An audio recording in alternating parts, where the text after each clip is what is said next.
Part C. Directions. In this part of the test, you will hear several short talks. After each talk, you will hear some questions. The talks and questions will not be repeated. After you hear a question, read the 4 possible answers in your book and choose the best answer.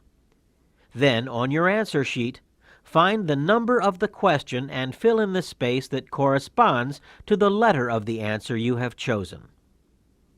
Questions 39 through 42. Listen to Breakthroughs in Science, a weekly radio program. Since the National Aeronautical and Space Administration was established in 1961, NASA has been engaged in an extensive research effort, which in cooperation with private industry has transferred technology to the international marketplace. Hundreds of everyday products can be traced back to the space mission, including cordless electrical tools, airtight food packaging, water purification systems, and even scratch coating for eyeglasses. In addition, many advances in medical technology can be traced back to NASA laboratories. First used to detect flaws in spacecraft, ultrasound is now standard equipment in almost every hospital for diagnosis and assessment of injuries and disease. Equipment first used by NASA to transmit images from space to Earth is used to assist in cardiac imaging, and lasers first used to test satellites are now used in surgical procedures. Under-the-skin implants for the continuous infusion of drugs and small pacemakers to regulate the heart were originally designed to monitor the physical condition of astronauts in space. Finally, with the help of images that were obtained during space missions and NASA technology, archaeologists have been able to explore the Earth. Cities lost under desert sands have been located and rediscovered, and the sea floor has been mapped using photographs from outer space. Number 39. What is the talk mainly about?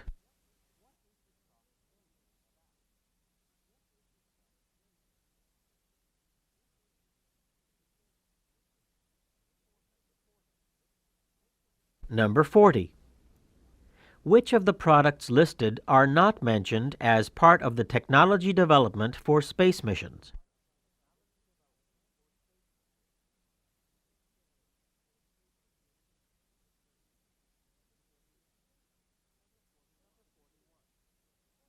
Number 41. According to the speaker, why did NASA develop medical equipment?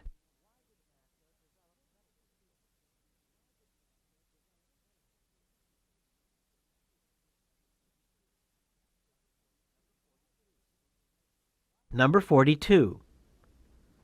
Why does the speaker mention archaeology?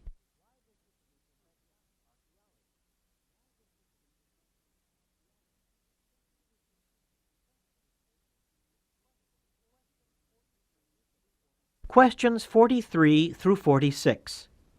Listen to a talk by a tour guide on a bus.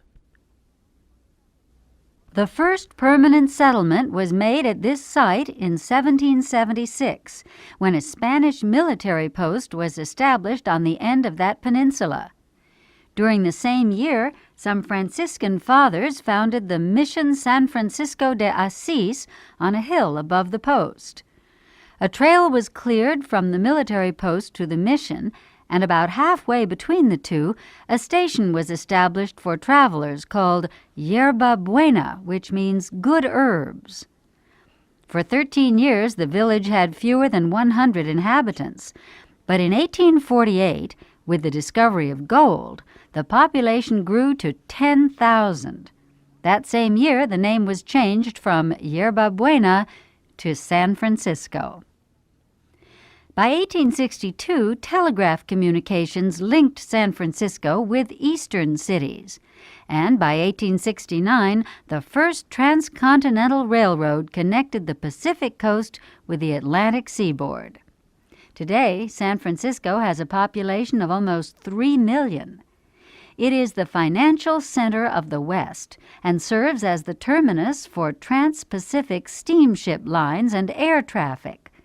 The Port of San Francisco, which is almost 18 miles long, handles between 5 and 6 million tons of cargo annually. And now, if you will look to your right, you should just be able to see the Golden Gate Bridge. The bridge, which is more than 1 mile long, spans the harbor from San Francisco to Marin County and the Redwood Highway. It was completed in 1937 at a cost of $32 million and is still one of the largest suspension bridges in the world. Number 43. What is the main purpose of this talk?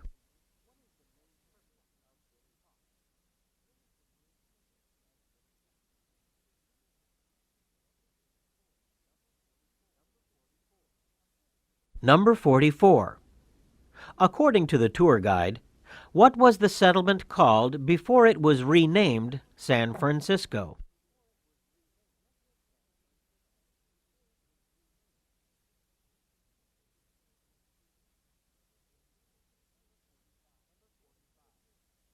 Number 45.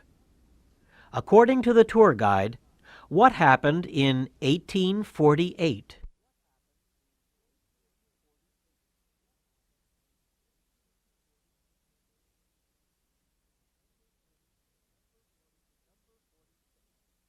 Number 46. How long is the Golden Gate Bridge?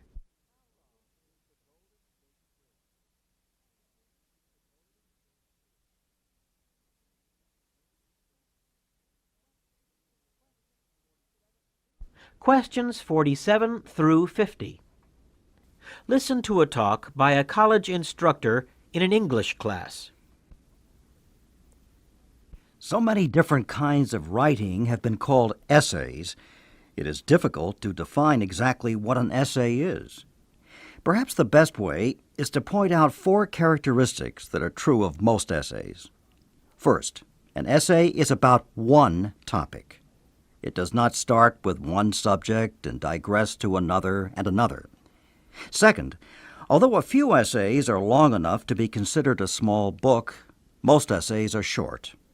500 words is the most common length for an essay. Third, an essay is written in prose, not poetry. True, Alexander Pope did call 2 of his poems essays, but that word is part of a title. And after all, the essay on man and the essay on criticism really are not essays at all.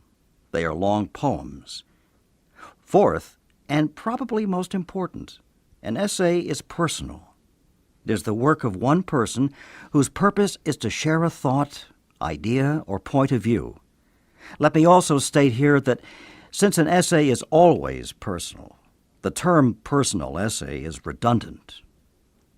Now, taking into consideration all of these characteristics, perhaps we can now define an essay as a short prose composition with a personal viewpoint that discusses one topic.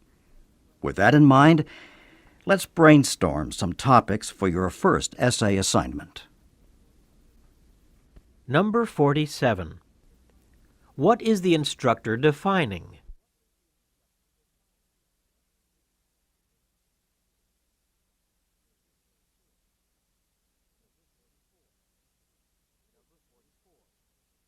Number 48.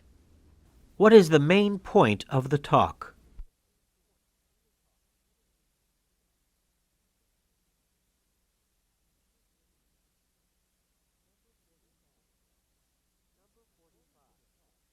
Number 49. According to the talk, which of the characteristics are not true of an essay?